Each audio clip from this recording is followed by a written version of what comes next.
Hello everyone, my name is Adako K, and today you are listening to my wonderful TED Talk. Today we are going to dive into identity. Alright, so imagine you're filling out one of those personal identity form sheets, alright, let's pull it up for you. This wonderful sheet right here, alright, it asks for your name, your age, your race, your gender, pretty much your identity, right? And then you stare at it and you realize this is supposed to explain exactly who I am, in a nutshell. I mean, it's pretty hard for one person to do, especially when you're younger. We have to admit, identity is not something you can fit inside of a box. It's much more complex than that. I mean, let's go ahead and put it this way. You know what's worse than middle school photos of you? Look at these wonderful photos of these lovely children. Middle school you. It's that awkward phase when you're still a kid, but you're not yet an adult. It's like weird. And your entire identity can change depending on who you're sitting with at lunch. That's basically Esperanza in House on Mango Street. In the book, Esperanza deals with a cultural push and pull. Mexican American. Part of her world is on Mango Street, full of her community's traditions and culture, but another part of her wants to leave, explore, and create an entirely new version of herself.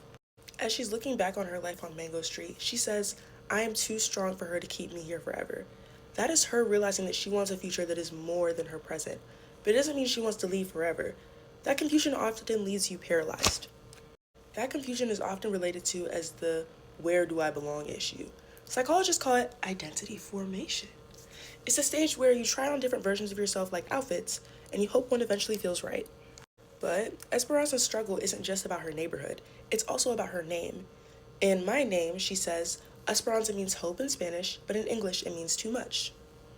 Let's be honest, most of us have had that moment. You get a name and you have to deal with everything that comes after.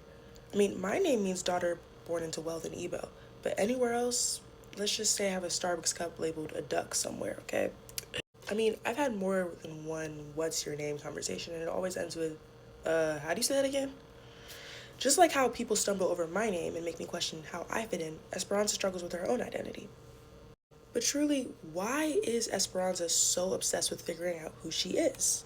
I mean, let's be honest. The search for identity is often like trying to put together furniture. You get confused, lose a couple screws here and there, and then after a while, you ask yourself, is this thing even stable? I mean, Esperanza often feels that way. She wants to build something strong, but the instructions are often unclear. Psychologists often call this role confusion.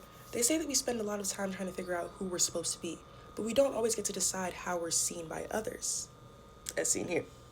I often feel that exact same thing. I've spent most of my life trying to figure out if I'm Nigerian enough or American enough, but the truth is I'm both, but also neither. I don't need to fit into a definition of anything, because I'm just me. We're all much more complicated than a checkbox. We're not supposed to figure it all out at once. Esperanza ends up having it right. She decides that she won't let Mango Street define her forever.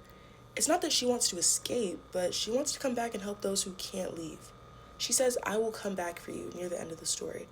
She shows that the whole point of finding who you are gives others permission to do the same. So let's try to do things the Esperanza way. When you are trying to find yourself, also pave the way for success for other people as well. She inspired me, and I hope she can inspire you too.